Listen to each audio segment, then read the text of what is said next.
हाय दोस्तों, आज की वीडियो है डून प्रोफेसी सीजन 1।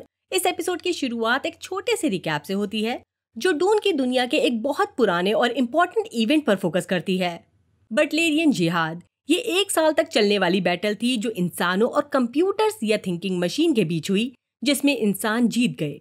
इस लड़ाई के बाद किसी भी ऐसी मशीन बनाने पर रोक लगा दी गई जो इंसानों की तरह सोचती हो।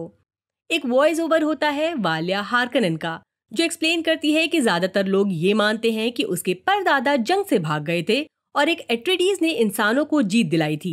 लेकिन वाल्या बताती है कि ये कहानी झूठ का जाल है और वो सच्चाई सामने लाने वाली है। ऐसा लगता है कि ये शो गैलेक्टिक लेवल पर कन्फ्लिक्टिंग नैरेटिव्स को एक्सप्लोर करेगा। वॉइस ओवर में वाल्या एक्सप्लेन करती है कि सिस्टरहुड की शुरुआत कैसे हुई, जो आगे चलकर बेने जेसिट के नाम से फेमस हुई।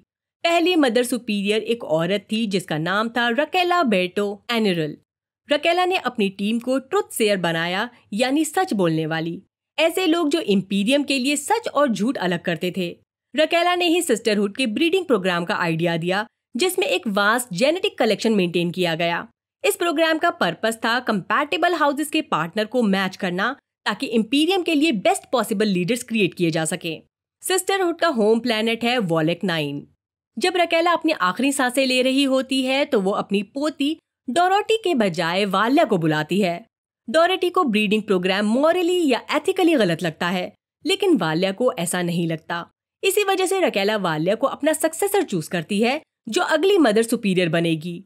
अपने डेथ बेड पर रकेला एक विजन देखती है और कहती है कि इसका मतलब है कि कुछ टायरन एरेफिल होने वाला है, यानी कोई खतरा आने वाला है। उस विजन में एक सैंड वॉर्म दिखाया जाता है जो बिल्डिंग को निगल लेता है और लोग आग में जलते हुए नजर आते हैं।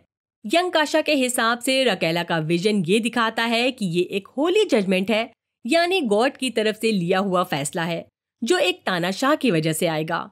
वाल्या को लगता है कि इसका मतलब ये है कि सिस्टरहुड को इंपीरियम के थ्रोन पर एक अपनी सिस्टर को बैठाने की कोशिश करनी चाहिए। लेकिन डोरोटी फिर से इस आइडिया के अगेंस्ट होती है और सिस्टरहुड के ब्रीडिंग इंडेक्स को डिस्ट्रॉय करने की कोशिश करती है। जब वाल्या डोरोटी को ये करते हुए पकड़ लेती है तो वो अपनी वॉइस पावर्स का यूज डोरोटी पर करती है, जिससे मजबूर होकर डोरोटी अपनी जान ले लेती है।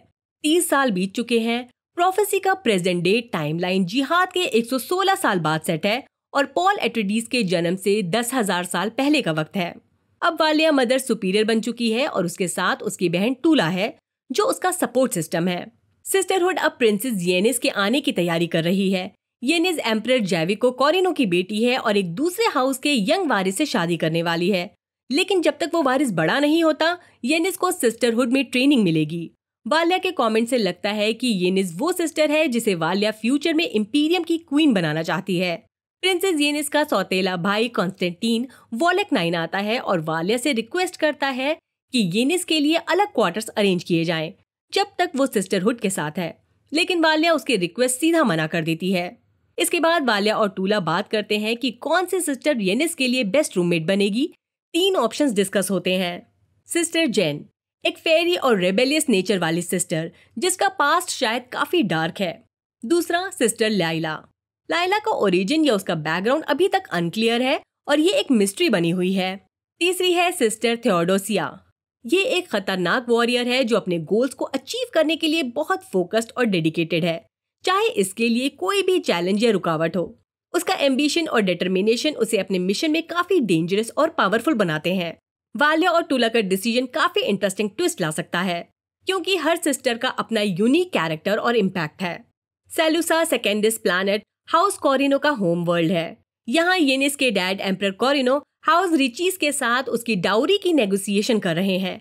हाउस रिचीज ने प्रॉमिस किया है कि वो हाउस कॉरिनो को एक फ्लीट ऑफ बैलिस्टा मदरशिप प्रोवाइड करेगा, जो उनको एरिकस पर कंट्रोल बनाए रखने में मदद करेगा।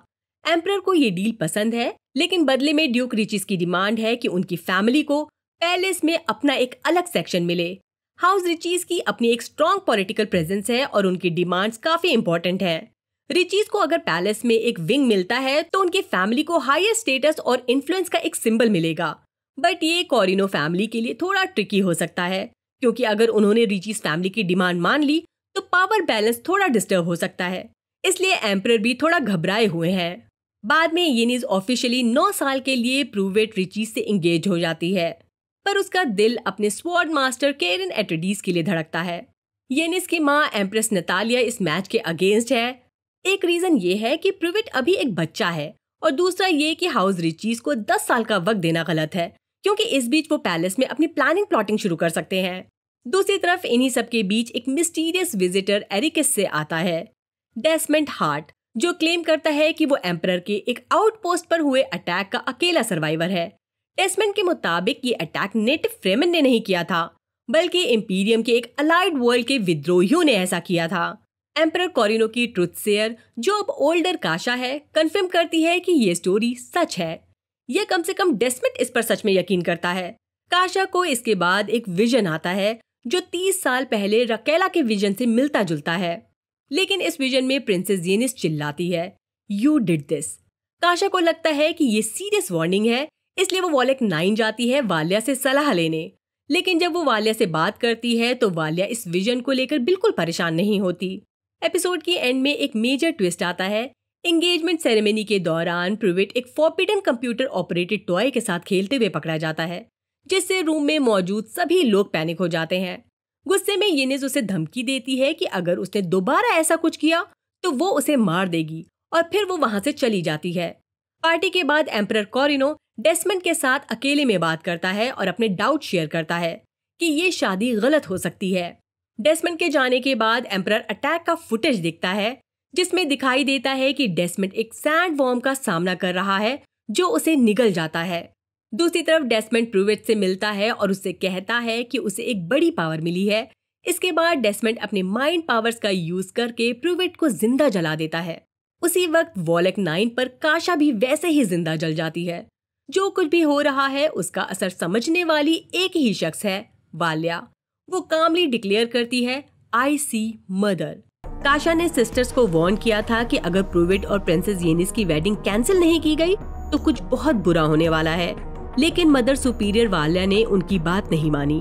अब जब काशा का मर्डर हो गया है तो लगता है कि सिस्टरहुड ने इस वार्निंग को इग्नोर करके गलती की है। ये गिल्ट और एम्बैरेसमेंट फीलिंग अब सिस्टरहुड कंपाउंड में क्लियरली दिख रही है।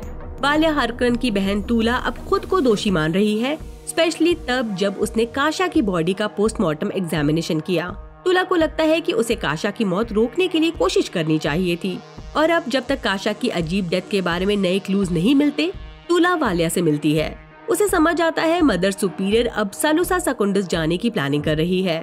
प्रिविट की मिस्टीरियस डेथ की न्यूज के बाद वालिया का डिसीजन है कि सिस्टरहुड की लीडर होने के नाते उसे एम्परर के कोर्ट में प्रेजेंट होना जरूरी है, ताकि वो सिचुएशन को अच्छी तरह समझ सके। वालिया इन अननेचुरल घटनाओं से काफी डरी हुई है। उसे लगता है कि ये वही बर्निंग ट्रुथ है जिसका जिक्र रकेला ने अपनी प्रोफेसी में किया था जब वो अपनी आखिरी सांसें ले रही थी। इसी वजह से वालिया तूला को एक इम्पोर्टेंट सेरेमनी एगोनी की देखभाल करने के लिए कहती है। इस सेरेमनी का पर्पस है कि सिस्टरहुड अपनी फाउंडर रकेला से डायरेक्टली एडवाइस ले सके, भले ही वो कई सालों पहले गुजर चुकी हैं। दूसरी तरफ प्रिविट की मौत एम्परर के कैसल का सबसे बड़ा इशू बन गया है। जो बिजनेस डील एम्परर अपनी बेटी की शादी के थ्रू करवाना चाहते थे, वो अब ऑब्वियसली कैंसिल हो चुकी है।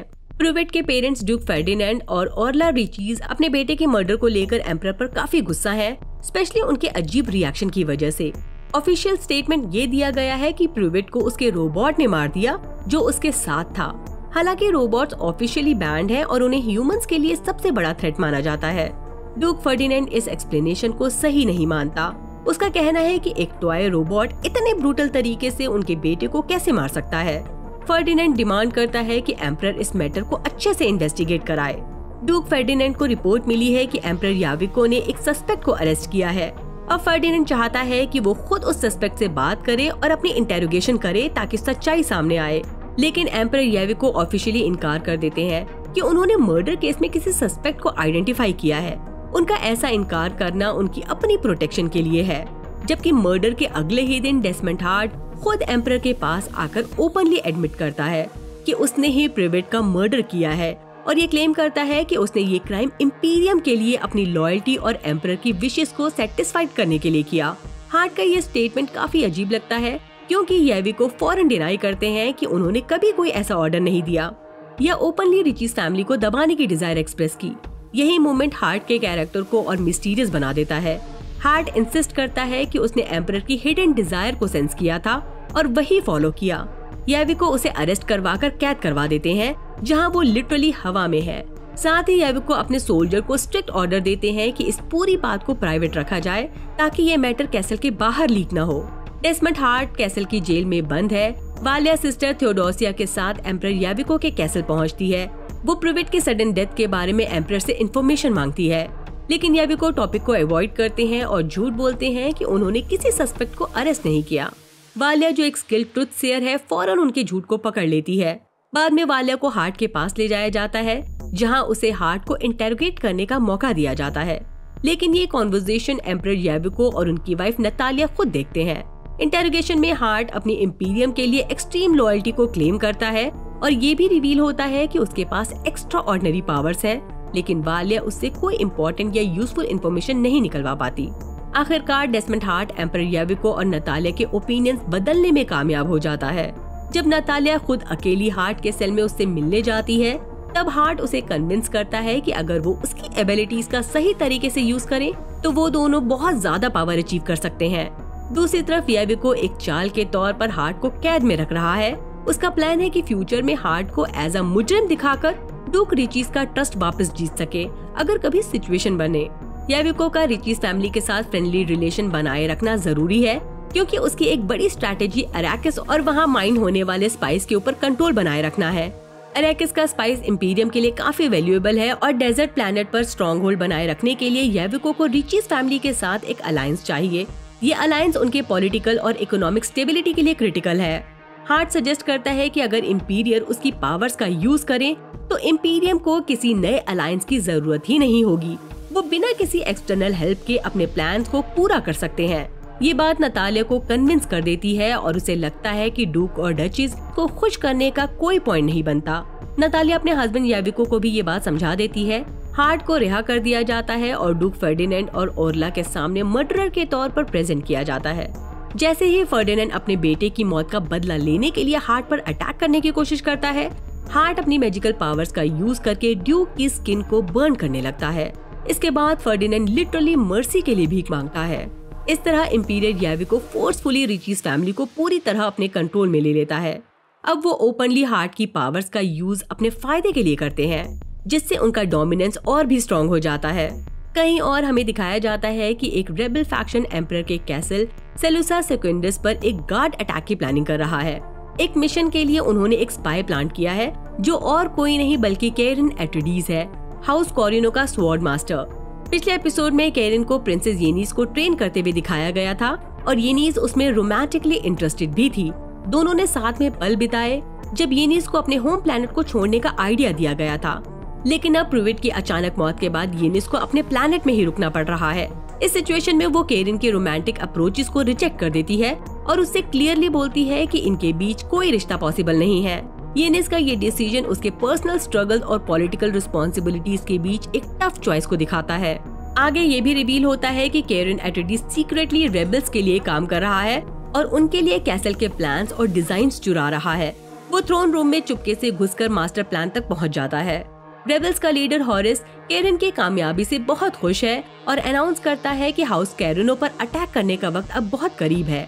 इस स्टोरी में एक और ट्विस्ट तब आता है जब हमें पता चलता है कि रेबल्स की एक मेंबर मकेला सीक्रेटली सिस्टरहुड की एजेंट है। मकेला जो एक्चुअली सिस्टरहुड की एक मेंबर है, रेबल ग्रुप में मदर सुपीरियर वालिया और उसकी एसोसिएट्स के कहने पर प्लांट की गई है। ये रिवील करता है कि सिस्टरहुड एक तरह से रेबल को भी सपोर्ट कर रही है। सिस्टरहुड का मोटिव क्लियर है, वो चाहती हैं कि ग्रेट हाउसेस के पास कभी इतनी पावर न हो कि वो उन्हें ओवर पावर कर सके। रेबल्स की प्रेजेंस ये इंश्योर करती है कि ग्रेट हाउसेस हमेशा किसी न किसी थ्रेट से परेशान रहें और उनका ध्यान भटकता रहे। यानी सिस्टरहुड का इन्फ्लुएंस हर जगह फैला हुआ है, हर ग्रुप और कम्युनिटी में, और वो अपनी चाल से हर फैक्शन को कंट्रोल करती हैं, चाहे वो ग्रेट हाउसेस हों या फिर रेबल्स। वहीं मदर सुपीरियर वालिया टूला को ऑर्डर देती है कि वो सिस्टर लाइला को एक खास सेरेमनी के लिए तैयार करे। ये सेरेमनी एगोनी के नाम से जानी जाती है। एगोनी एक ऐसी रिचुअल है जिसमें एक मेंबर अपने एंसेस्टर, स्पेशली उनकी फैमिली की डेड वुमेन से डायरेक्ट कम्युनिकेट कर सकती है। ये एक बहुत इंटेंस और पेनफुल प्रोसेस होता है। लाइला को इस कनेक्शन के बारे में पता नहीं होता, लेकिन वालिया और टूला दोनों को लगता है कि लाइला रकेला जो सिस्टरहुड की फाउंडर थी उसकी डायरेक्ट वंशज है।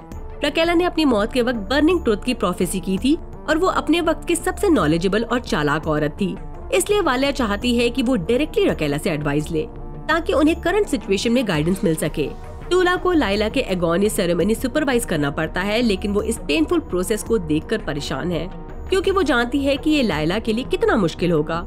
यहाँ टूला की इनर कॉन्फ्लिक्ट भी दिखाई जाती है, जहाँ वो अपनी ड्यूटी और लाइला की वेल बीइंग के बीच बैलेंस बनाने की कोशिश कर रही है। लाइला और टूला के बीच जो मदर डॉटर का बॉन्ड था वो काफी स्ट्रॉन्ग हो गया था जब से लाइला सिस्टरहुड का हिस्सा बनी। टूला को लाइला से काफी लगाव हो गया था, लेकिन वो समझ रही थी कि एगोनी सेरेमनी का होना जरूरी है ताकि सिस्टरहुड पर जो खतरा मंडरा रहा है उसे बचा सके। सेरेमनी के दौरान लाइला को बहुत ज्यादा फिजिकल पेन का सामना करना पड़ता है और उसकी सोल या माइंड एक अलग रेल में पहुंच जाती है जहां वो अपने एंसेस्टर से मिलती है। इस दौरान लाइला की बॉडी पर रकेला की आत्मा कब्जा कर लेती है और वो कहती है कि सिस्टरहुड को बचाने वाला इंसान वही होगा जो 2 बार जन्म लेगा। फिर एक अजीब ट्विस्ट आता है।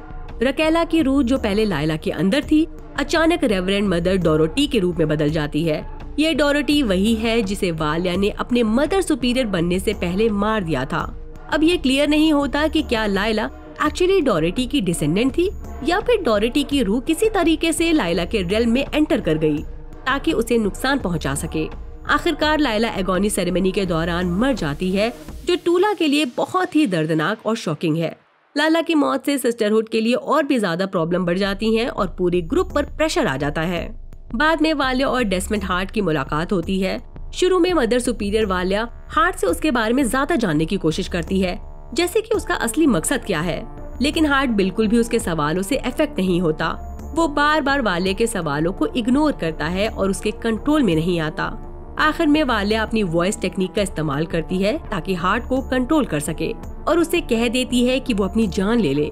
लगता है कि हार्ट का हाथ अपने आप वालिया के ऑर्डर्स को फॉलो कर रहा है। तभी डेस्मंड हार्ट एक बड़ा शॉक देता है। वो बताता है कि वो एक्चुअली वॉइस से अफेक्टेड नहीं हो रहा, बल्कि वो सिर्फ दिखावा कर रहा है। इससे क्लियर होता है कि हार्ट की पावर्स वालिया से भी काफी ज्यादा स्ट्रॉन्ग है और ये मदर सुपीरियर को बहुत डरा देती है। हार्ट वालिया और सिस्टरहुड पर कोई अटैक नहीं करता, लेकिन वो सिर्फ एक बात कहता है, जिन पावर और इन्फ्लुएंस से वो लोगों को कंट्रोल कर रहे हैं वो अब काफी कम होने वाला है। ये बात सुनकर वालिया को समझ आ जाता है कि इनका वक्त आ गया है और वो डर के मारे एम्परर कैसल से चली जाती है। वालिया को लगा कि इनका ग्रुप ऑलरेडी बहुत बड़े खतरे में है और इन्हें अपनी स्ट्रैटेजीज को दोबारा देखना पड़ेगा। एक चीज बताना चाहूंगी, अभी भी ये शो पूरी तरह से इंटरेस्टिंग या ग्रिपिंग नहीं लग रहा कि लोग इसे देखें। अब तक हमने ये जाना कि एक बड़ा थ्रेट सिस्टरहुड के सामने है, एक सोल्जर जिसका नाम है डेस्मंड हार्ट। उसके पास सुपरनेचुरल पावर्स का बड़ा कलेक्शन है। पिछले एपिसोड के एंड में हार्ट ने ओपनली मदर सुपीरियर वालिया हार्कनन को चैलेंज कर दिया और बोला कि सिस्टरहुड अपना सारा पॉलिटिकल इन्फ्लुएंस खोने वाली है। एपिसोड 3 में शो पॉलिटिकल ड्रामा से थोड़ा ब्रेक लेता है। इसमें हम वालिया और टूला की पास्ट लाइफ्स के बारे में देखते हैं जब वो टीनेजर्स थीं। चलिए देखते हैं। एपिसोड 3 की शुरुआत होती है वालिया और सिस्टर थियोडोसिया से, जब वो एम्परर जेविको कोरिनो के कोर्ट से बाहर निकलती हैं, जहां उन्हें ओपनली डेस्मंड हार्ट ने चैलेंज किया था। हार्ट ने पहले ही अपने आप को एक पावरफुल बिजनेसमैन के रूप में दिखाया था, अब एम्परर का सपोर्ट भी ले चुका है। इसका मतलब है कि अब एम्परर और कोरिनो फैमिली भी सिस्टरहुड के खिलाफ हो गए हैं। इस वजह से वालिया को कैसल में एंट्री नहीं मिलती और वो डिसाइड करती है कि वो किसी स्पेसिफिक जगह ट्रैवल करे जहां उन्हें अलाइज की मदद मिले। इसके बाद हमें एक बर्फीली जगह ले जाया जाता है, यानी लेनकेवेल की तरफ, जो हार्कनन फैमिली का होम वर्ल्ड है।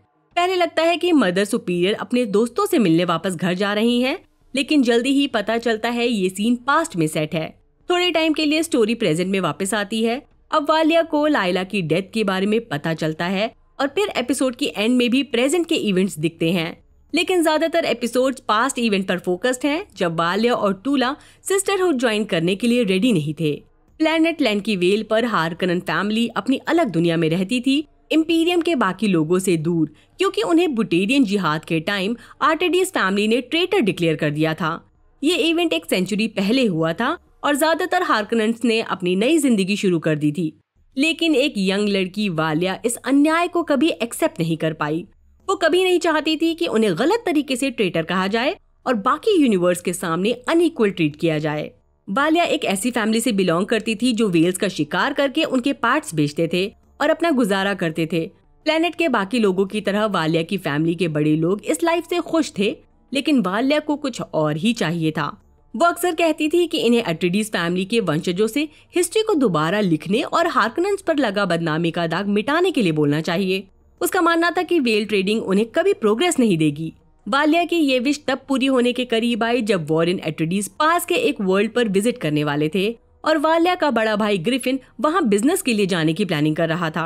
जब वाल्या को ये खबर मिलती है तो वो अपने भाई ग्रिफिन को कन्विंस करने की कोशिश करती है कि वो वॉरेन अट्रेडीज से बात करे और दोनों फैमिलीज के बीच की मिसअंडरस्टैंडिंग क्लियर करे। वाल्या चाहती थी कि हार्कनेंस को बुज़दिल धोखेबाज के रूप में ट्रीट करना बंद किया जाए, लेकिन उसके पेरेंट्स और अंकल उसके इस जोश से खुश नहीं होते। वो जल्दी ही वाल्या के ओवर एम्बिशियस और जेलस नेचर को क्रिटिसाइज करते हैं, क्योंकि वो उस तरह का ऑब्सेशन अपनी फैमिली नेम को लेकर फील नहीं करते। ये भी साफ होता है कि वाल्या के पेरेंट्स उसकी बजाय अपने बड़े बेटे ग्रिफिन और छोटी बेटी टूला को ज्यादा पसंद करते हैं। वो डिस्कशन को जबरदस्ती खत्म कर देते हैं, बिना सोचे कि उनके वर्ड्स का वाल्या पर क्या असर होगा। जबकि बड़ों के मुकाबले ग्रिफिन वाल्या को समझता है और उसके लिए फील करता है, स्पेशली एक इंसिडेंट की वजह से जब वाल्या ने अपनी वॉइस का यूज करके ग्रिफिन की जान बचाई थी। ग्रिफिन एक बार बर्फीले पानी में डूब रहा था और पैनिक कर रहा था, तब वाल्या ने अपनी वॉइस का इस्तेमाल करके उसे स्विम करने के लिए कहा और हैरानी की बात है, ग्रिफिन ने बिना ट्रेनिंग के ही स्विम कर लिया। ये वाकया ग्रिफिन को ये समझाता है कि उसकी बहन स्पेशल है। अब ग्रिफिन डिसाइड करता है कि वो वाल्या की बात सुनेगा और वॉरेन अट्रेडीज से बात करेगा, लेकिन ये डिसीजन उनकी फैमिली के लिए बहुत गलत साबित होता है। ग्रिफिन की लाश वापस आती है क्योंकि वॉरेन ने उसे मार दिया था। वॉरेन ने क्लियरली डिसाइड किया कि वो दोनों फैमिलीज के बीच की दुश्मनी को खत्म नहीं करेगा बल्कि जिंदा रखेगा। ग्रिफिन की मौत से पहले ही वाल्या डिसाइड कर चुकी थी कि वो सिस्टरहुड ज्वाइन करेगी ताकि वो अपने भाई के साथ इंपॉर्टेंट डिप्लोमेटिक ट्रैवल पर जा सके। लेकिन ग्रिफिन की मौत के बाद उसका घर छोड़ने का इरादा और भी मजबूत हो गया। उसकी फैमिली में कोई भी उसे ग्रिफिन जितना समझता या सपोर्ट नहीं करता था। अब वाल्या और भी स्ट्रॉन्ग थी कि अपने भाई की मौत को बेकार नहीं जाने देगी। शायद इसी मूवमेंट से वाल्या के मन में ये डिजायर आई कि वो सिस्टरहुड की लीडर बने और ग्रुप को इतना पावरफुल और इफेक्टिव बनाए कि वो अट्रेडीज फैमिली से अपने भाई की मौत का बदला ले सके। सिस्टरहुड ज्वाइन करने की जर्नी में ये उसका पहला कदम था। उसने अपनी बायोलॉजिकल फैमिली के साथ अपने सारे रिश्ते ऑफिशियली खत्म कर दिए। वाल्या के लिए ये इम्पॉसिबल था। उसका अपने हार्कनेन आइडेंटिटी के साथ बहुत स्ट्रॉन्ग कनेक्शन था और वो अपने टाइज गिव अप करने के लिए रेडी नहीं थी। इस वजह से वो काफी दिनों तक अपनी जिद पर, अपने जज्बात और अपने डिसीजन को लेकर अकेली खतरनाक स्टॉर्म और बारिश में खड़ी रही। वाल्या के डिटर्मिनेशन और एम्बिशंस को नोटिस किया मदर सुपीरियर रकेला ने। रकेला वाल्या के जज्बात से इतनी इम्प्रेस थी कि उन्होंने उसे अपनी गाइडेंस में ले लिया। सीक्रेटली वाल्या अपने मैनिपुलेटिव वॉइस एबिलिटी को और रिफाइन करने लगी थी और ये स्किल उसने अपने सिस्टरहुड के सबसे करीबी दोस्त काशा और फ्रेंचिस्का को भी दिखाया।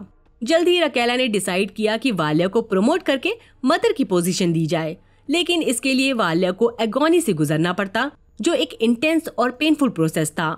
वाल्या ने ये रिफ्यूज कर दिया और साफ कर दिया कि वो अभी भी अपने हार्कनेन रूट से डीपली कनेक्टेड फील करती है। मदर सुपीरियर ने वाल्या के जज्बात को समझा और उसे एक आखिरी मौका दिया कि वो लैंकेवेल वापस जाकर अपनी फैमिली के साथ अपने अधूरे मिशन को पूरा करे। रकेला ने ये चांस तब दिया जब सिस्टरहुड में वाल्या के लिए एक लेटर आया जो उसकी छोटी बहन टूला ने भेजा था। ये मोमेंट वाल्या और टूला की लाइफ के लिए एक क्रूशियल टर्निंग पॉइंट बन गया। ग्रिफिन की मौत के बाद जब वाल्या ने सिस्टरहुड ज्वाइन करने के लिए अपना घर छोड़ा तो टूला अपने पेरेंट्स और अंकल के साथ अपने भाई के जाने का गम मना रही थी। फैमिली के मेंबर्स पहले ही वाल्या को ग्रिफिन की मौत का जिम्मेदार मान रहे थे और टूला को इस ग्रीफ को अकेले ही फेस करना पड़ा। कुछ वक्त बाद टूला भी अपने होम प्लेनेट छोड़कर दूर के लैंड की तरफ चली गई, एक पर्पस के लिए जो इनिशियली डून प्रोफेसी एपिसोड 3 में रिवील नहीं होता। अपने सफर के दौरान उसकी मुलाकात औरी से होती है जो उम्र में उसके जितना ही था। दोनों काफी जल्दी फ्रेंड्स बन गए और उनकी दोस्ती एक स्ट्रॉन्ग रोमांटिक बॉन्ड में बदल गई। टूला अपनी असली पहचान छुपाने के लिए अपना सरनेम वेल बताती थी और जब उसकी फैमिली के बारे में पूछा जाता तो वो ज्यादा कुछ नहीं बोलती।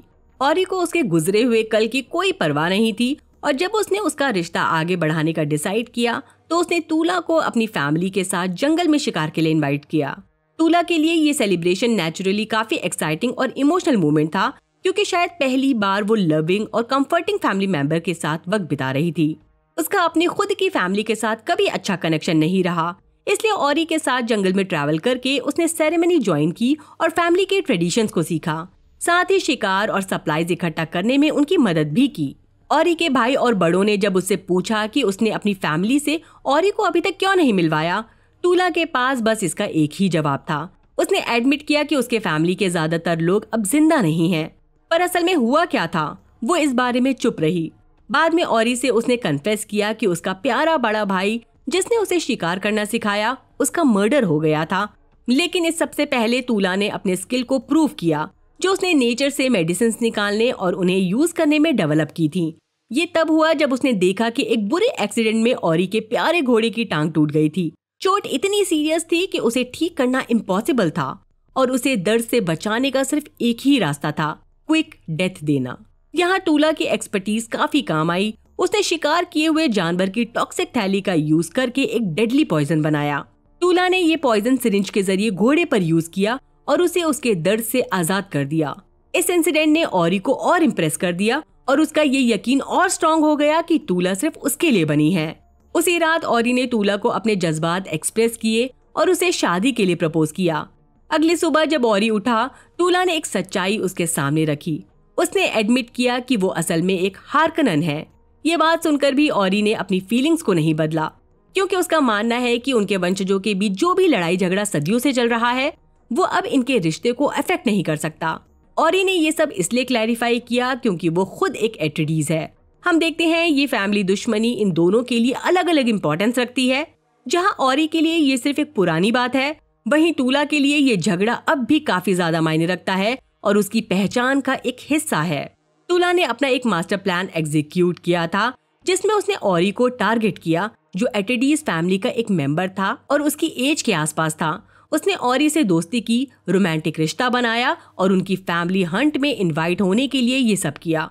जब ऑरी ने टूला को प्रपोज किया, उसके साथ वक्त गुजारने के बाद वो चैन से सोया। टूला ने अपनी असली चाल चलना शुरू किया। वो अपने बेड से उठी और पॉइजन सिरिंज का यूज करके पूरे एट्रेडिस फैमिली को मार डाला। फिर उसने ऑरी को इस घटना की खबर दी और उसे भी मार डाला। लेकिन एक ट्विस्ट था, टूला ने एक बच्चे को छोड़ दिया। शायद उसे उस बच्चे पर तरस आ गया। वो उसे कैंप से भगा देती है। ये लड़का ही बाद में एट्रेडिस फैमिली के वंश को आगे बढ़ाता है। अपने काम को पूरा करने के बाद टूला ने वाल्या को एक लेटर लिखा जो सिस्टरहुड को भेजा गया था। इस लेटर में टूला ने अपनी कामयाबी को कोड लैंग्वेज में बताया ताकि उनका राज सेफ रहे। वाल्या लैंकेवेल वापस गई ताकि अपनी बहन टूला को उसकी हिम्मत के लिए मुबारकबाद दे सके। इसके बाद वाल्या ने सिस्टरहुड से अपनी पूरी वफादारी दिखाने के लिए एगोनी का सामना किया। अपने बायोलॉजिकल फैमिली से ऊपर जाकर अपनी कमिटमेंट दिखाई। टूला ने अब अपना इरादा बनाया कि उसे घरेलू जिंदगी में कुछ नहीं मिला और वो अपनी बाकी की जिंदगी सिस्टरहुड को डेडिकेट करना चाहती है। इसी तरह हार्कनन बहनें वॉलेक 9 पर पहुंच गईं और धीरे धीरे सिस्टरहुड की 2 सबसे इम्पोर्टेंट मेंबर्स बन गईं। ये थी पास्ट की बात। अब प्रेजेंट में आते हैं। हम वाल्या हार्कनन का फाइनल ठिकाना देखते हैं जब वो सेलुसा सेकुंडस को छोड़कर अपने अंकल के पास जाती है, जो शायद उसका आखिरी जिंदा बचा फैमिली मेंबर है टूला के बाद। ये पहली बार है जब वाल्या अपने अंकल से मिलती है और इनका आखिरी इंटरेक्शन उस दिन हुआ था जब वो लैंकेवेल से दूसरी बार निकल गई थी। उस वक्त जब उसने वॉइस का इस्तेमाल करके अपनी माँ को सुसाइड करवाने की कोशिश की। वाल्या जो अब मदर सुपीरियर बन गई है, अपने अंकल के घर जाती है तो वो उसे वैसे वेलकम करता है जैसे लगता है कि वो अपने पास की बुरी यादों से निकलना चाहता है। लगता है वो वाल्या की मदद करेगा, लेकिन बदले में उसे कुछ चाहिए। वहीं टूला जो लाइला की मौत के बाद तकलीफ में है, अपने दर्द को छुपाने और उन्हें संभालने की कोशिश कर रही है। टूला को समझ आता है कि लाइला के मरने के बाद भी उसका एक बड़ा मकसद हो सकता है। आखिरी सीन में रिवील होता है कि टूला ने लाइला की बॉडी उस तरह डिस्पोज नहीं की जैसे कि एक नॉर्मल प्रोसीजर होता है, बल्कि उसे सीक्रेटली जेनेटिक आर्काइव में ले गई है। वहां पर एडवांस टेक्नोलॉजी का इस्तेमाल करते हुए टूला ने लाइला को स्पाइस के जरिए जिंदा करने की कोशिश की। ये प्रोसेस थ्योरेटिकली लाइला को जिंदा करने में कामयाब है, लेकिन लाइला अभी तक जागी नहीं है। रकेला का AI वर्जन, जो एनुरल के नाम से जाना जाता है, इस ऑपरेशन से डिसएग्री है। एकोलाइट्स चेंबर में सिस्टर एमिलीन अपना फेस वॉश करके सोने की तैयारी कर रही है, तभी कोई धीरे से उसका नाम पुकारता है। एमिलीन इसे सुनकर थोड़ा कंफ्यूज्ड हो जाती है। वो देखती है कि एक और सिस्टर अजीब तरीके से कोर्टयार्ड की तरफ जा रही है, जैसे नींद में चल रही हो। जब एमिलीन उसका पीछा करती है, वो देखती है कि वो सिस्टर अपने आप को मारने की कोशिश कर रही है। एमिलीन उसे रोकने के लिए आवाज देती है और जब वो सिस्टर मुड़ती है तो शॉकिंगली पता चलता है कि वो और कोई नहीं बल्कि एमिलिन खुद है, जिसकी आंखों पर स्टिचेस लगे हुए हैं। ये देखकर एमिलिन जोर से चिल्लाती है, जिससे एक और सिस्टर जेन जग जाती है। जब सिस्टर जेन बेड चेम्बर चेक करने जाती है तो वो देखती है कि हर एकोलाइट नींद में स्ट्रगल कर रही है, जैसे किसी बुरे सपने में फंसी हो। फिर वो कोर्टयार्ड में एमिलिन को खड़े हुए पाती है। पहले वाला सीन एमिलिन का सिर्फ नाइटमेयर था, लेकिन इस बार सीन सच में हो रहा है।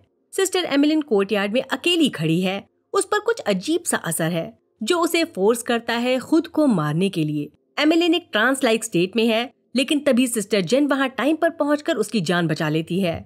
अगले सुबह ये पूरा इंसिडेंट रेवरेंड मदर टूला को रिपोर्ट किया जाता है। चीज और भी अजीब तब लगती है जब पता चलता है कि जेन के अलावा सभी एकोलाइट्स ने वही नाइटमेयर देखा था, जिसमें वो एक बड़े भयानक मॉन्स्टर से डर रही थीं। टूला को लगता है कि शायद ये एक प्रोफेसी या किसी बुरी घटना की वार्निंग हो सकती है। ऐसा लगता है कि ये जेन को जानबूझकर उस नाइटमेयर विजन से बाहर रखा गया था, ताकि वो एमिलिन को बचाकर सिस्टरहुड की प्रॉब्लम सबको बता सके। टूला इस हादसे की गहराई समझने के लिए सिस्टरहुड के पास जो सुपरनैचुरल पावर्स हैं उनका यूज करने का फैसला लेती है, लेकिन सिस्टर एविला उसे वार्न करती है कि बुरे सपनों के मतलब के पीछे भागने का कोई फायदा नहीं होगा। फिर भी टूला सभी एकोलाइट्स को एक क्लासरूम में इकट्ठा करती है और उन्हें हेलुसिनेशन क्रिएट करने वाली स्पाइस की एक डोज देती है। इसके बाद वो उन सभी से कहती है कि जो कुछ भी उन्होंने अपने नाइटमेयर्स में देखा उन्हें ड्रॉ करें। स्पाइस के असर से सिस्टर्स ट्रांस लाइक स्टेट में चली जाती हैं और अपने नाइटमेयर्स को ड्रॉ करना शुरू करती हैं। शुरुआत में हर एक सिस्टर अलग अलग चीजें ड्रॉ करती हैं, जो दिखाता है कि सबके नाइटमेयर्स यूनिक थे। लेकिन कुछ देर बाद सब एक जैसा सपना देखते हैं और ये नाइटमेयर इतना पावरफुल है कि हर एक के कॉन्शियसनेस को कंट्रोल कर लेता है। इस नाइटमेयर में सब एक बड़े से रेगिस्तान के सीन्स देखते हैं और फिर उन्हें एक टेरिफाइंग चीज दिखाई देती है, बहुत बड़ा सैंडवॉर्म जो सबको डरा रहा है। जब टूला का ये अननेचुरल इन्वेस्टिगेशन चल रहा होता है, तभी सिस्टर एविला चेंबर में आती हैं और फौरन टूला को ये सब रोकने के लिए बोलती हैं, क्योंकि ये प्रोसेस एकोलाइट्स को नुकसान पहुंचा सकती है। टूला पहले तो एविला की बात इग्नोर करने की सोचती है, लेकिन फिर रियलाइज करती है कि वो नाइटमेयर्स के कंटेंट्स काफी हद तक समझ चुकी है, इसलिए वो एकोलाइट्स को प्रोसेस रोकने का ऑर्डर देती है। तभी एक शॉकिंग ट्विस्ट आता है। एकोलाइट्स टूला के ऑर्डर को सुन ही नहीं रही। वो कंटिन्यूअसली ड्रॉ और स्क्रिबल करती रहती हैं और उनके चेहरे से क्लियर दिख रहा है कि वो किसी चीज से बहुत ज्यादा डरी हुई हैं। एकोलाइट्स आखिर में जो इमेज बनाती हैं वो एक अंधेरी रात की है, जिसमें सिर्फ 2 ब्राइट ब्लूज आईज दिखाई देती हैं जो बीच में चमक रही हैं। ये नजर इतनी बेचैन है कि जब एकोलाइट्स फाइनली जगती हैं तो वो काफी डिस्टर्ब लगती हैं। उन्हें लगता है कि ये नाइटमेयर किसी गॉड लाइक फिगर का काम है जो हमेशा उन्हें देख रहा है, not as a protector but as someone जो सिस्टरहुड से ज्यादा पावरफुल होने का सिग्नल दे रहा हो। सबसे डरावनी बात यह है कि एकोलाइट सिर्फ तभी जग पाती हैं जब वो पावर जो उन्हें नाइटमेयर्स दिखा रही थी उन्हें जगने की परमिशन देती है। नीली आंखों की इमेज जो एकोलाइट्स ने अपने नाइटमेयर्स में देखी थी वो वही विजन है जो रकेला ने अपने डेथ बेड पर देखी थी। ये विजन स्टोरी के लिए काफी क्रूशियल होने वाला है, लेकिन अभी के लिए टूला इस नाइटमेयर को और समझने की कोशिश करती है। टूला अकेले टाइम स्पेंड करने के लिए जेनेटिक आर्काइव में चली जाती है। वहाँ एक और अजीब और डिस्टर्बिंग चीज होती है। टूला को एक नाइटमेरिश विजन होता है। उस विजन में वो देखती है कि जेन उसका पीछा करते हुए आर्काइव में आ गई है और उससे सवाल करती है कि उसने लाइला की डेड बॉडी को प्रिजर्व करके क्यों रखा है।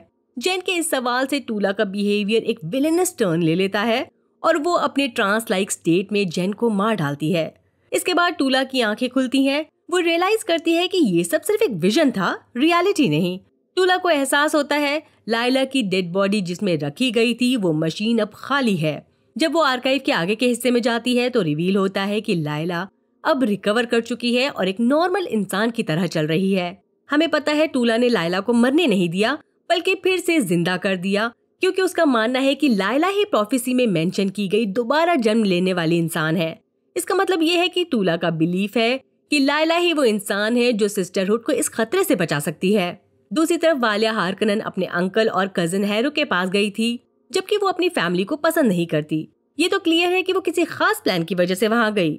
मदर सुपीरियर का डेस्मंड हार्ट के साथ जो आखिरी इंटरेक्शन था उसका रिजल्ट ये निकला कि उसे एम्परर के कैसल और शायद पूरे एम्पीरियम में बैन कर दिया गया। लेकिन वालिया के लिए लैंडस्टार्ड यानी कोर्ट की मीटिंग में पार्टिसिपेट करना बहुत जरूरी है, क्योंकि यहाँ बहुत से बड़े बड़े हाउसेस इकट्ठा होंगे। प्रॉब्लम ये है कि ये तभी पॉसिबल है अगर वो एक पार्टिसिपेटिंग हाउस की सर्विंग ट्रुथ सेयर के रूप में वहां हो। हाउस हार्कनन जो काफी वक्त से कोर्ट का मेंबर नहीं रहा, वालिया को लगता है कि अब उसकी फैमिली को अपनी खोई हुई ताकत वापस हासिल करने का परफेक्ट वक्त आ गया है।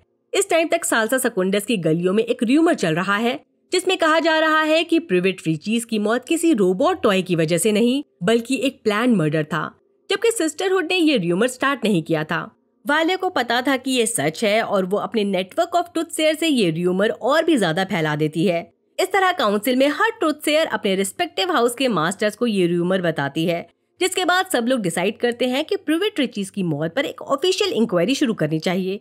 लेकिन इस सवाल को मीटिंग में एम्परर के सामने उठाना उनके लिए खुद को कोरिनो का एनिमी बनाना होगा और इसलिए कोई भी ये काम खुद नहीं करना चाहता। यही वो वक्त है जब वालिया अपनी चाल चलती है और बाकी ग्रेट हाउसेस के साथ एक डील करती है अपने ट्रुथ सेयर के थ्रू, जिससे हाउस हार्कनन को कोर्ट में वापस लाया जा सके। वो प्रॉमिस करती है कि उनका लीडर हैरो हार्कनन मीटिंग में इंक्वायरी के लिए रिक्वेस्ट करेगा।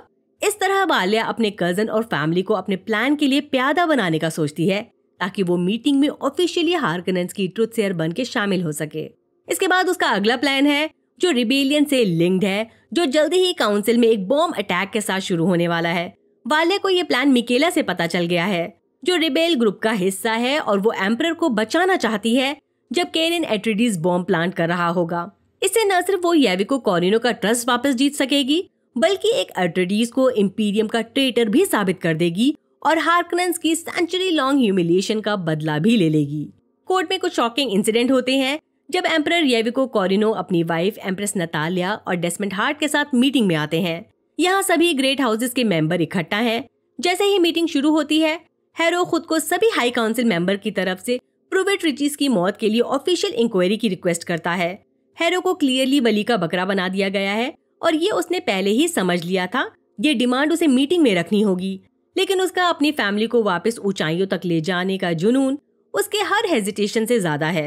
हैरो का डिमांड टेक्निकली इंपीरियर और उसकी फैमिली के खिलाफ है, जो कि काफी बोल्ड मूव है, लेकिन उसकी सिचुएशन थोड़ी आसान हो जाती है जब प्रिंसेस यीनीज अपने ही पेरेंट्स और अपनी फैमिली पर यंग प्रिवेट को मारने का इल्जाम लगाती है। यीनीज पहले ही अपने डैड के फैसले से शॉक थी, जो डेस्मंड हार्ट को अपना क्लोज असिस्टेंट बना रहा था, खासकर तब जब उस आदमी पर र्यूमर था कि उसने ही उस लड़के को मारा जिससे वो शादी करने वाली थी। वो र्यूमर्स पर पूरा यकीन नहीं कर रही थी। यीनीज को समझ नहीं आ रहा था कि एक सोल्जर जो कोई इम्पोर्टेंट शख्स नहीं है, उसके पेरेंट्स ने उसे घर में पनाह क्यों दी है। लेकिन वक्त के साथ यीनीज को समझ आ गया कि उसके डैड ने खुद प्रिवेट के मर्डर का ऑर्डर दिया था और उनके पास डेस्मंड के साथ अपनी दोस्ती के लिए क्लियर पॉलिटिकल प्लान्स हैं। इसलिए यीनीज ने फैसला किया कि अब वो खुद इस मामले को हैंडल करेगी। उसने अपने भाई कॉन्स्टेंटीन से ये भी रिक्वेस्ट की थी कि वो भी कुछ करे, लेकिन वो कोर्ट से दूर रहता है। यीनीज कोर्ट में आती है और हैरो के डिमांड को सपोर्ट करती है कि प्रिवेट की मौत पर ऑफिशियल इन्वेस्टिगेशन हो।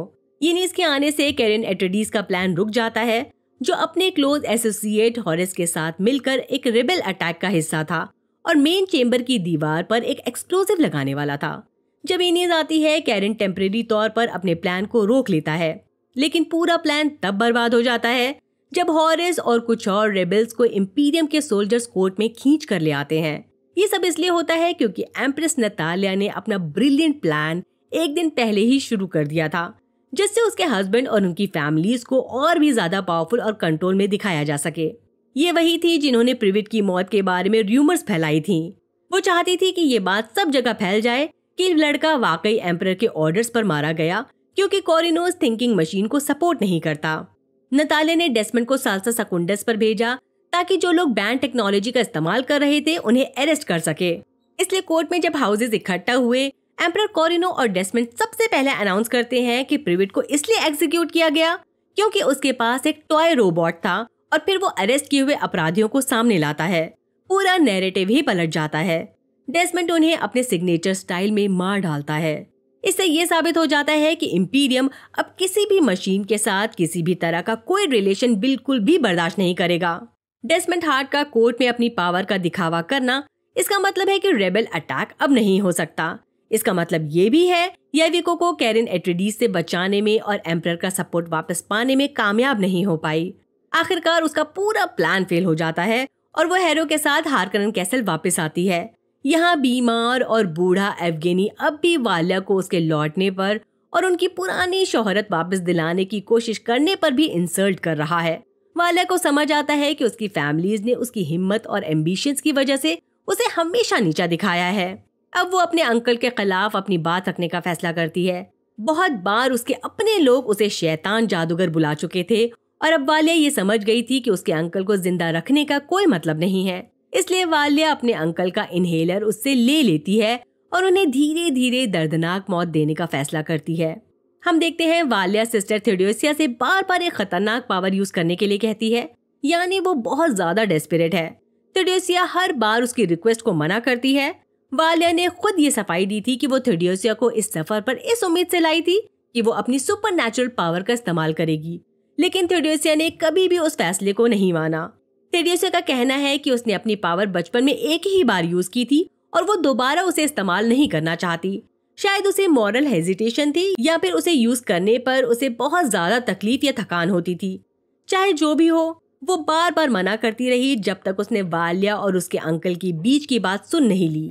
थियोडोसिया को जब ये समझ आता है कि मदर सुपीरियर को उनकी फैमिली के लोग हमेशा नीचा दिखाते थे और उन्हें अपनी सभी परेशानियों का रीजन मानते थे, तो उसके दिल में मदर सुपीरियर के लिए दया आ जाती है। इसलिए थियोडोसिया ने डिसाइड किया कि वो वाल्या की हेल्प करेगी ताकि वो अपनी पुरानी पावर और दबदबा वापस पा सके। अपने सुपरनैचुरल पावर का इस्तेमाल करते हुए थियोडोसिया अपने को ग्रिफिन के रूप में बदल लेती है, जो अब इस दुनिया में नहीं है। इससे ये पता चलता है कि उसकी पावर फिजिकल ट्रांसफॉर्मेशन की है और ये एबिलिटी वाल्या के लिए काफी काम आएगी, क्योंकि इससे वो इंश्योर कर पाएगी कि डेसमंड हार्ट आगे चलकर सिस्टरहुड के खिलाफ कोई और बड़ा कदम न उठा सके। ये पावर इनके आने वाले प्लान्स में काफी मददगार साबित होगी, जिससे वाल्या अपने गोल के करीब पहुंचती रहेगी। एम्परर लैंडस्टार्ट से वापस आता है, जहां उसने डेसमंड हार्ट की मदद से अपनी बढ़ती पावर और इन्फ्लुएंस दिखाई। डेसमंड और एम्परर के बीच दोस्ती और भरोसा अब और स्ट्रॉन्ग हो गया है। इस बॉन्ड को मजबूत करते हुए येविको अपनी आर्मी के लिए एक नई स्मार्ट पलटन अनाउंस करता है, जिसका काम होगा टेररिस्ट और विरोधियों के खिलाफ एक्शन लेना जो उसके शासन को गिराना चाहते हैं। इस रेजिमेंट का लीडर यानी बशार डेसमंड हार्ट को बनाया जाता है। ये डिसीजन डेसमंड को ऑफिशियली पावर दे देता है। कैसल में एम्परर की फैमिली और डेसमंड के साथ इस चीज का सेलिब्रेशन हो रहा है। इसी बीच एक नई मेहमान पैलेस में आती हैं। उनकी ट्रूथ सेयर कॉस्ट्यूम देखकर सब समझ जाते हैं कि वो बेने जेसरेट सिस्टरहुड की रिप्रेजेंटेटिव हैं। ये सरप्राइजिंग इसलिए है क्योंकि एम्परर ने ऑफिशियली सिस्टरहुड को अपने कोर्ट से बैन कर दिया था और ट्रूथ सेयर रखने से इनकार कर दिया था। फिर भी इस नई ट्रूथ सेयर का इज्जत के साथ वेलकम किया जाता है, जो काफी दिलचस्प लगता है। पैलेस में जो नई ट्रूथ सेयर आई हैं, वो और कोई नहीं बल्कि फ्रेंचेस्का हैं, जो बॉलीवुड की बेहतरीन अदाकारा हैं। मैं बात कर रही हूँ तब्बू की। डून प्रोफेसी में उन्हें पहले फ्लैशबैक में दिखाया गया था, जब वाल्या सिस्टरहुड ज्वाइन कर रही थी। फ्रेंचेस्का सिर्फ एक पावरफुल और फेमस ट्रूथ सेयर ही नहीं है, बल्कि वो एम्परर येविको कॉरिनो की एक्स लवर भी हैं। इसी वजह से उनकी एंट्री पर कोई रिस्ट्रिक्शन नहीं लगाई गई। येविको फ्रेंचेस्का को देखकर काफी खुश लगता है, लेकिन उसकी वाइफ नतालिया इस चीज से बिल्कुल इम्प्रेस नहीं होती, जो समझने लायक है। फ्रेंचेस्का बताती हैं कि वो यहाँ अपने बायोलॉजिकल सन कॉन्स्टेंटीन के मैसेज की वजह से आई हैं। कॉन्स्टेंटीन, जो कॉरिनो फैमिली के साथ ही बड़ा हुआ है, क्लेम करता है कि उसने कोई मैसेज नहीं भेजा, बल्कि कॉन्स्टेंटीन सोचता है कि फ्रेंचेस्का यहाँ सिस्टर काशा की मिस्टीरियस डेथ की इन्वेस्टिगेशन करने आई है। बट फ्रेंचेस्का के पास इस बारे में कोई इन्फॉर्मेशन नहीं है, जो सिचुएशन को और ज्यादा कॉम्प्लिकेटेड बना देता है। आखिर में पता चलता है फ्रेंचेस्का को साल्सा सेकुंडस वाल्या ही लाई थी, जो उसकी बचपन की दोस्त है। उसने कॉन्स्टेंटीन के नाम से एक झूठा मैसेज भेजकर फ्रेंचेस्का को बुलाया। वाल्या सिस्टर काशा की डेथ का मैसेज नहीं भेज सकती थी, क्योंकि सिस्टरहुड को अचानक इंपीरियम से बड़े खतरे का सामना करना पड़ रहा था। जब फ्रेंचेस्का और वाल्या फाइनली मिलते हैं, तब वाल्या उन्हें काशा की मौत की न्यूज देती है। लेकिन फ्रेंचेस्का को बुलाने का असली रीजन सिर्फ काशा की मौत नहीं है।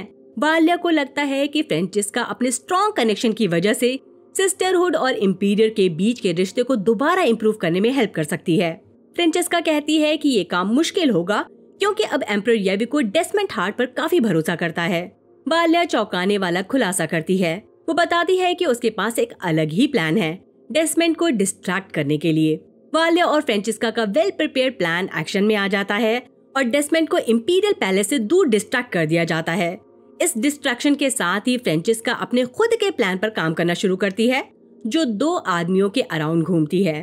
पहला है उसका बेटा कॉन्स्टेंटीन, जो अपनी माँ से नाराज है। वो फ्रेंचिस्का को ब्लेम करता है कि उसने उसे उसके डैड येविको के साथ अकेला छोड़ दिया, जबकि उसे पता था कि येविको कभी उससे प्यार नहीं करेगा। कॉन्स्टेंटीन हमेशा अपने डैड के लव और अटेंशन के लिए तरसता रहा और येविको का थोड़ा सा भी अफेक्शन उसके लिए बहुत मैटर करता है। यही वजह थी कि कॉन्स्टेंटीन ने अपनी बहन येनिस के साथ लैंडस्राड ज्वाइन नहीं किया। तब येनिस ने अपनी फैमिली के इविल सीक्रेट को एक्सपोज करने की कोशिश की, बट कॉन्स्टेंटीन ने वहां भी उसका सपोर्ट नहीं किया। उसने रिवील किया कि येविको ने एक पर्सनल कॉन्वर्सेशन में उस पर भरोसा दिखाया था, जो उसके लिए काफी इम्पोर्टेंट था कि वो अपने डैड के अगेंस्ट जाने का सोच भी नहीं सकता। अब फ्रांसिस्का कॉन्स्टेंटीन को कन्विंस करती है कि उसका और सिस्टरहुड का एक खास प्लान था, जिसके तहत कॉन्स्टेंटीन को इंपीरियल कैसल में रखा गया। उसका काम येनिस की प्रोटेक्शन करना है, क्योंकि वो थ्रोन की परफेक्ट हकदार है। फ्रांसिस्का कॉन्स्टेंटीन को यकीन दिलाती है कि वो किसी भी रोल या रिस्पॉन्सिबिलिटी के लिए तैयार है और अपने मास्टर स्ट्रोक की प्लानिंग में लग जाती है। फ्रांसिस्का अपने पुराने लवर येविको के पास जाती है और उसे ये समझाती है कि कॉन्स्टेंटीन की जरूरतों का ध्यान रखना उसका फर्ज है, क्योंकि कॉन्स्टेंटीन उसका बेटा है।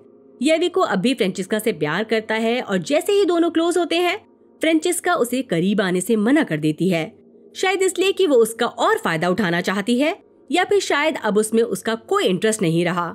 बट उसी रात फ्रांसिस्का को अपने प्लान के मुताबिक एम्परर के करीब आना पड़ता है, ताकि वो उसके डिसीजन पर हावी हो सके और उसका माइंड चेंज कर सके। अपने चार्म और स्ट्रेटेजी का इस्तेमाल करते हुए फ्रांसिस्का येविको को कन्विंस कर लेती है कि कॉन्स्टेंटीन को एक सीरियस रिस्पॉन्सिबिलिटी दी जाए। मदर सुपीरियर वालिया का डिस्ट्रक्शन प्लान, जो डेस्मंड हार्ट को पैलेस से दूर रखने के लिए बनाया गया है, फेल्ड टेररिस्ट अटैक से रिलेटेड है। वालिया अपने नेफ्यू हैरो के थ्रू डेस्मंड को कुछ एक्स्ट्रा इन्फॉर्मेशन प्रोवाइड करती है। अपनी आंट के ऑर्डर पर हैरो डेस्मंड के पास जाकर सजेस्ट करता है कि वो साल्सा सेकुंडस के वार्स में खोजबीन करे, क्योंकि उनमें से कुछ illegal spice shipments terrorist attack के फंडिंग के लिए यूज हुई थी। डेस्मंड हैरो के इस सजेशन से काफी इम्प्रेस होता है और इन्वेस्टिगेशन के लिए निकल पड़ता है। अपने सर्च के दौरान वो मिकेला के बार तक पहुंचता है, जो अरैकिस से एक सीक्रेट ट्रुथ सेयर है। मिकेला डेस्मंड के विजिट के लिए तैयार है, क्योंकि केरन एट्रेडिस, जो डेस्मंड से पहले मिल चुका है, इस बात को लेकर नर्वस हो जाता है और मिकेला को वार्न करने के लिए बार पहुंच जाता है।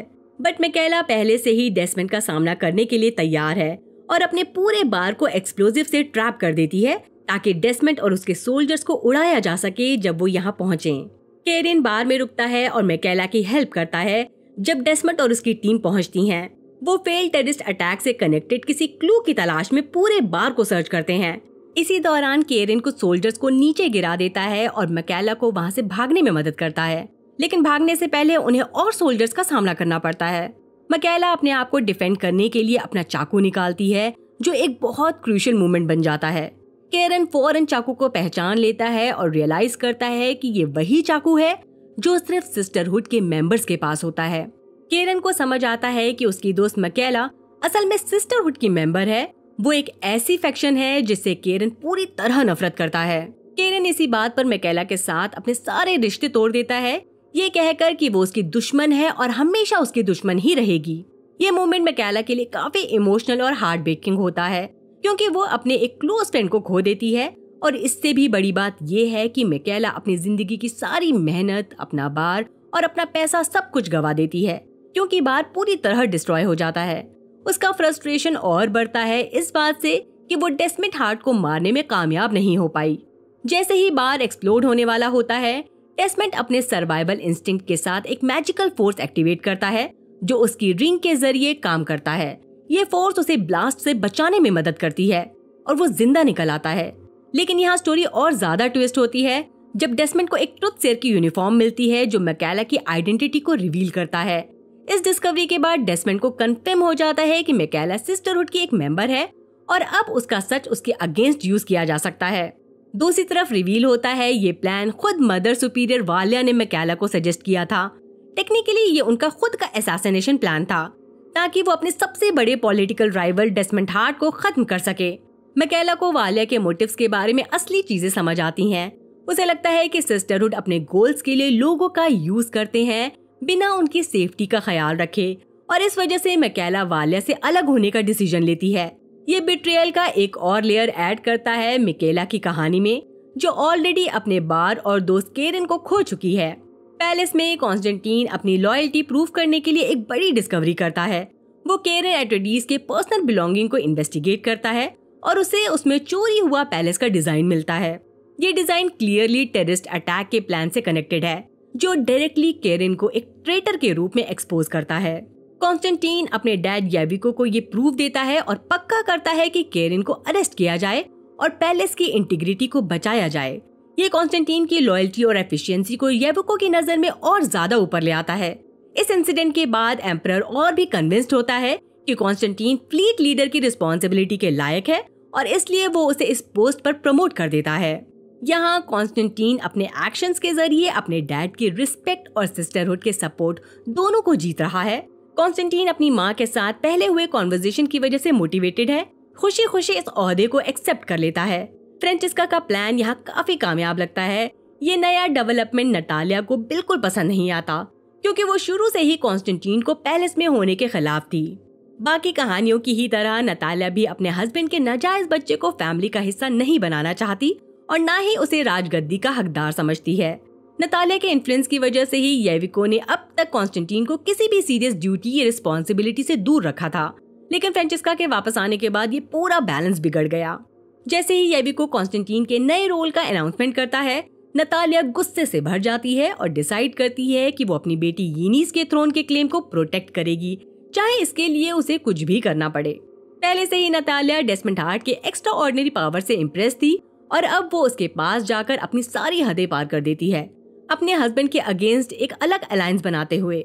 इस डेवलपमेंट के बाद ये कंफर्म हो जाता है कि कॉरिनो फैमिली अब 2 ग्रुप में स्प्लिट हो चुकी है, नतालिया और यीनिस डेस्मंड हार्ट के साथ और याविको अपने डिसीजन और कॉन्स्टेंटीन के साथ अकेला। अगर याविको अपनी वाइफ और डेस्मंड के धोखाधड़ी के अगेंस्ट एक्शन लेता है तो सिस्टरहुड के लिए एक बड़ा मौका है। वो एम्परर को सपोर्ट करने के लिए तैयार खड़ी हैं, ताकि अपनी पावर वापस से स्टैब्लिश कर सकें और इंपीरियम में सबसे स्ट्रॉन्ग फैक्शन बन सकें। दूसरी तरफ वॉलेक 9 पर रेवरेंड मदर टूला जेन को एक खास मिशन के लिए चूज करती हैं, क्योंकि उसे पता चलता है कि जेन अब तक वो अकेली एकोलाइट है जिसे सैंडवॉर्म का नाइटमेयर नहीं आया है, जो किसी तरीके से उसे इस भयंकर सपने से इम्यून बना देता है। टूला जेन को अपने लैब में ले जाती है और वहाँ उसे बताती है कि लायला अभी जिंदा है, जो जेन के लिए एक बड़ा शॉक होता है। टूला लायला को अभी भी काफी इरेटिकली बिहेव करते हुए देख रही है और जेन को उसे सेफली एक रूम में लॉक करने की जिम्मेदारी देती है। जेन अपने काम को अच्छे से करती है, लेकिन एक और शॉकिंग डिस्कवरी करती है। लायला की बॉडी में रकेला की आत्मा आ चुकी है।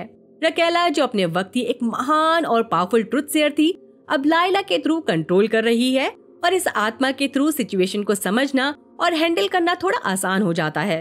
रकेला के एक्सपर्टीज के चलते टूला को ये समझ आता है कि काशा का मर्डर एक पुरानी टेक्नोलॉजी से किया गया था, जो मैन मशीन की जंग के वक्त यूज होती थी।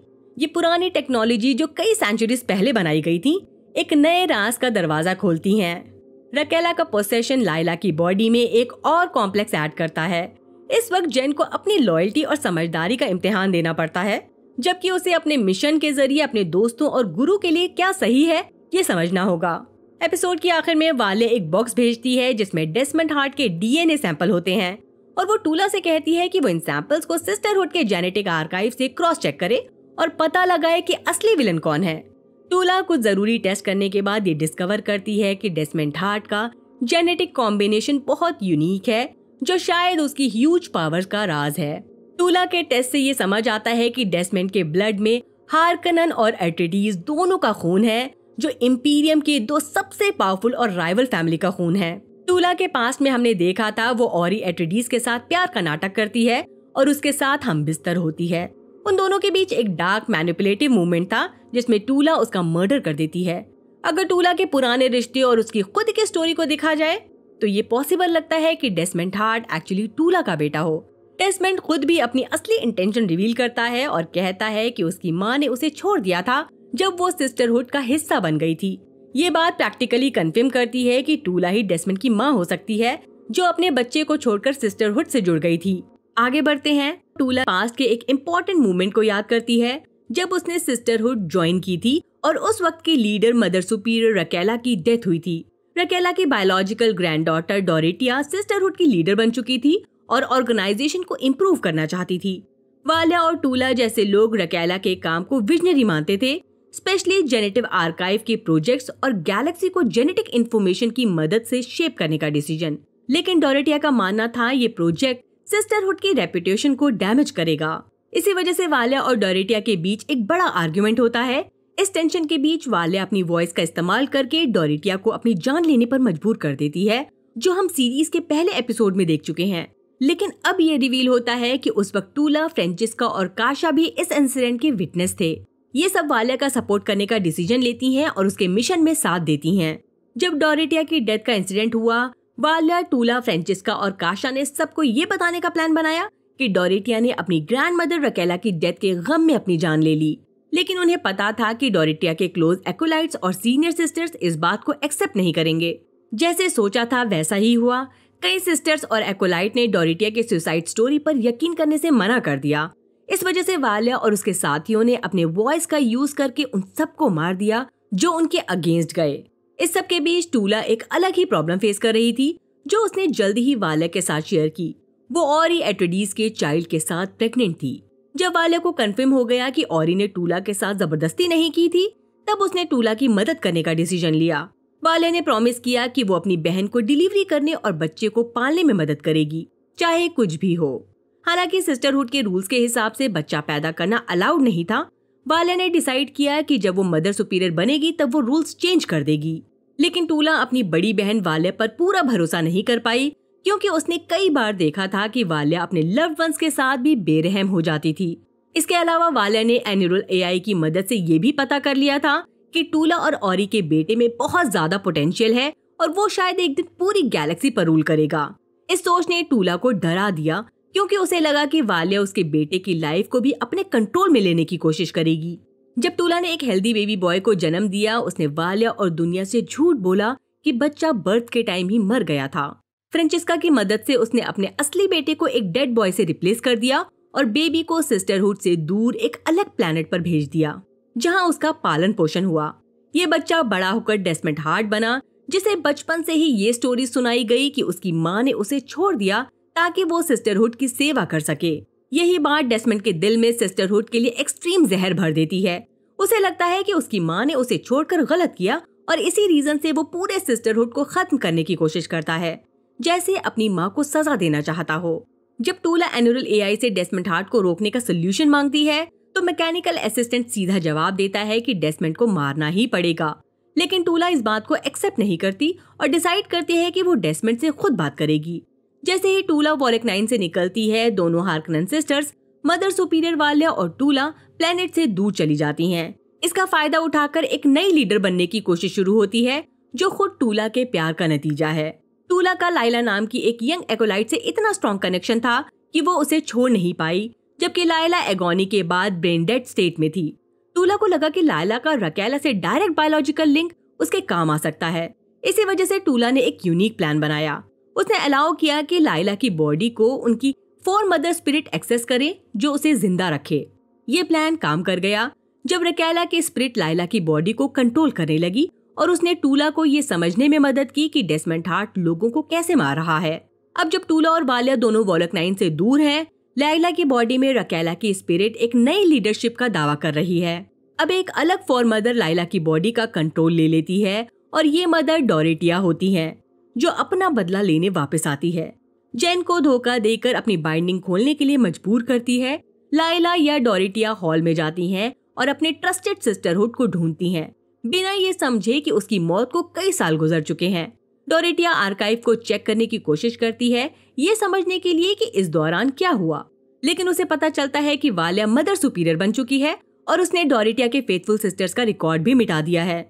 इसके बाद डोरेटिया अभी की सिस्टर को एक जगह इकट्ठा करती है और उन्हें वहीं ले जाती है जहां उसका मर्डर हुआ था।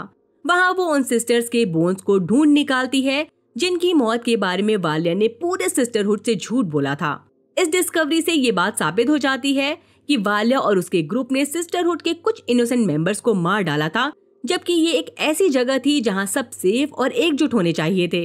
ये सच्चाई सामने आने से पूरा सिस्टरहुड हार्कनन सिस्टर्स के खिलाफ हो जाता है। डोरेटिया की वापस आई हुई स्पिरिट अब एक रिबेलियन शुरू करने के लिए अपनी जगह लेती है। उसके पावरफुल प्रेजेंस और आर्गुमेंट से बाकी सिस्टर्स भी कन्विंस हो जाती हैं कि इनका रास्ता ही सही है। सिस्टर एविला, जो पहले वाल्या के डर की वजह से उसके साथ थी, अब उससे मुंह मोड़कर डोरेटिया की साइड ज्वाइन कर लेती है। ये ट्विस्ट हार्कनन सिस्टर्स के लिए सबसे ज्यादा डेंजरस साबित होता है।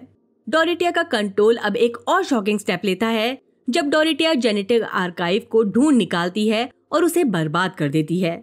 सारे इक्विपमेंट और रिसर्च डिस्ट्रॉय हो जाते हैं और इसके साथ ही सिस्टरहुड अपना सबसे बड़ा और पावरफुल वेपन हमेशा के लिए खो देती है। ये डिसीजन सिर्फ जेनेटिक आर्काइव का नहीं बल्कि सिस्टरहुड के पुराने प्रिंसिपल्स को एक नई डायरेक्शन में ले जाने का इंडिकेशन भी देता है। अब सिस्टरहुड को एक नए रास्ते पर चलना पड़ेगा जो पुराने टूल्स और प्रैक्टिसेस के बिना होगा। अब आते हैं प्रिंसेस जीनीस की तरफ, जो अपने लवर केरिन एट्रेडिस को प्रिजन से छुड़ाने की कोशिश करती है, जो ट्रेटर और षड्यंत्रकारी डिक्लेयर हो चुका है। बट एन मौके पर नतालिया उसे रोक लेती है। यीनीस अपने लवर के जान की भीख मांगती है, बट नतालिया अपना असली इरादा दिखाती है। वो सिर्फ अपनी बेटी के लिए नहीं बल्कि खुद स्ट्रॉन्ग और पावरफुल बनने के लिए डेस्मंड हार्ट के साथ अलायंस करती है। नतालिया यीनीस को भी जेल में डलवा देती है, ये कहकर कि वो उससे पावर का सही इस्तेमाल करना सिखाना चाहती है। उधर जब एम्परर येविको उठते हैं और उन्हें अपनी फैमिली के बीच के इश्यूज के बारे में पता चलता है, वो नतालिया से अपनी बेटी को छुड़ाने की डिमांड करता है। तब नतालिया अपने और डेस्मंड के अलायंस का राज खोलती है और येविको को ये रियलाइज होता है कि डेस्मंड, जिसे वो अपना सबसे भरोसेमंद सोल्जर समझता था, उसे धोखा दे चुका है। इसी वक्त येविको को पता चलता है कि मदर सुपीरियर वाल्या हार्कनन उसके पैलेस में पहुंच चुकी हैं। वाल्या को देखकर येविको सोचता है कि अब उसकी प्रॉब्लम का सल्यूशन मिल गया है, लेकिन वाल्या येविको की इनकैपेबिलिटीज को एक्सपोज करते हुए उसे प्रोवोक करती है। वाल्या जान चुकी है कि एम्परर अब इनके किसी काम का नहीं रहा और अब उसका असली टारगेट यीनीस को छुड़ाना है। जेनेटिक आर्काइव की रिपोर्ट्स के मुताबिक यीनीस ही एक ग्रेट लीडर बनने के लिए पैदा हुई है और येविको और नतालिया की शादी भी सिस्टरहुड के प्लान्स के तहत हुई थी, सिर्फ यीनीस को पैदा करने के लिए। वाल्या ये सब समझकर अपने प्लान्स के लिए एम्परर और नतालिया को मैनिपुलेट करती है और इंश्योर करती है कि वो अरेस्ट होकर प्रिजन चेंबर तक पहुंच सके, जहां वो यीनीस को बचा सके। वाल्या अपने प्लान के मुताबिक यीनीस को साल्सा सेकुंडस से रेस्क्यू करने की तैयारी करती है और एम्परर येविको को मारने का फैसला लेती है, क्योंकि वो अब इनके किसी काम का नहीं रहा। वाल्या ये काम फ्रेंचिस्का को देती है, जो एम्परर के सबसे करीब है। येविको और फ्रेंचिस्का का रिश्ता एक पुराने लव अफेयर का है और इनमें अब तक इमोशंस बाकी हैं, लेकिन ये रिवील होता है कि इनका रिश्ता भी सिस्टरहुड के प्लान का हिस्सा था। येविको और फ्रेंचिस्का का मिलना भी कोई इत्तेफाक नहीं था। सिस्टरहुड ने फ्रेंचिस्का को जानबूझकर भेजा था ताकि वो येविको को डिस्ट्रैक्ट करे, जब तक नतालिया बड़ी नहीं हो जाती और उनकी शादी नहीं हो जाती। लेकिन वाल्या एक चीज गलत समझ लेती है, ये रिश्ता फ्रेंचिस्का के लिए कभी एक एक्ट था ही नहीं। वो सच में येविको से प्यार करती थी और इस वजह से वो अपने लवर को मारने से मना कर देती है। फ्रेंचिस्का येविको को वो पॉइजन नीडल दिखाती है जो वाल्या ने उसे दी थी और उसे सब कुछ बता देती है। ये सुनकर येविको शॉक्ड हो जाता है। वो अपनी पूरी जिंदगी के डिसीजंस किसी और के कंट्रोल में होने से गुस्सा और फ्रस्ट्रेट हो जाता है। वो अपने आप को मार लेता है। फ्रेंचिस्का के लिए ये एक बड़ी ट्रेजेडी बन जाती है और वो उसकी जान बचाने की कोशिश करती है। तभी नतालिया रूम में चुपके से आती है और फ्रेंचिस्का को उसी पॉइजन नीडल से स्टैब कर देती है। येविको और फ्रेंचिस्का दोनों एक साथ मर जाते हैं एक ट्रैजिक एंड के साथ।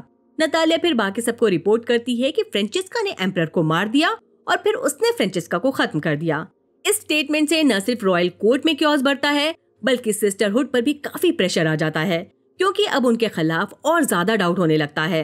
बाद में रिवील होता है कि डेस्मंड हार्ट एक मशीन का यूज कर रहा था जो लोगों के दिमाग में इतना डर डालती थी कि उनकी बॉडी जलने लगती थी, जिससे उनकी मौत हो जाती थी। इसका मतलब ये है कि एक तीसरा फैक्शन है जो इंपीरियम और सिस्टरहुड के अलावा पावर और कंट्रोल के लिए काफी टाइम से कोशिश कर रहा है और उनके पास हाई क्वालिटी की मशीन्स भी हैं। ये फैक्शन डेफिनेटली चाहता है कि ये मशीन्स का यूज करके इंपीरियम के खिलाफ जंग छेड़े और उन्होंने डेस्मंड हार्ट को एक परफेक्ट बायो वेपन के रूप में देखा। डेस्मंड का हार्कनन और एट्रेडिस ब्लड का मिक्स यूज बहुत ज्यादा पावरफुल और स्किल्ड बनाता है और इस सीक्रेट फैक्शन ने समझा कि वो उससे मशीन टेक्नोलॉजी का यूज करवा सकते हैं ताकि वो ह्यूमंस को मार सके और उन्हें नुकसान पहुंचा सके, बस उसकी एक आंख को मॉडिफाई करके।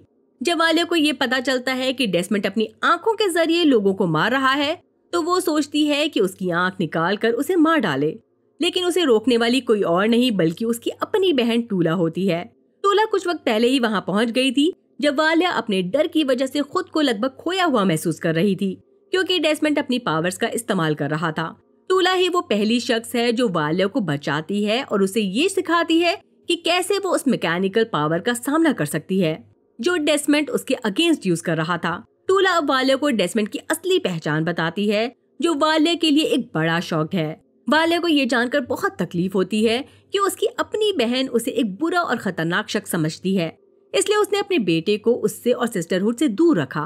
वाल्या फैसला करती है कि वो टूला को उसके बेटे के साथ रहने देगी और फिर वाल्या येनिस और कैरिन के साथ अरेकिस प्लैनेट पर चली जाती है, जहां वो येनिस को आने वाले वक्त में नई एम्प्रेस के रूप में घोषित करने वाली है। जब वाल्या और टूला की बात हो रही थी, डेस्मंड हार्ट, जो पहले जख्मी था और मौत के करीब था, अपनी चोटों से बहुत ही जल्द ठीक हो जाता है। अब उसे ये पता चलता है कि टूला उसकी माँ है, लेकिन वो शुरू में उसे अपने पास नहीं आने देता।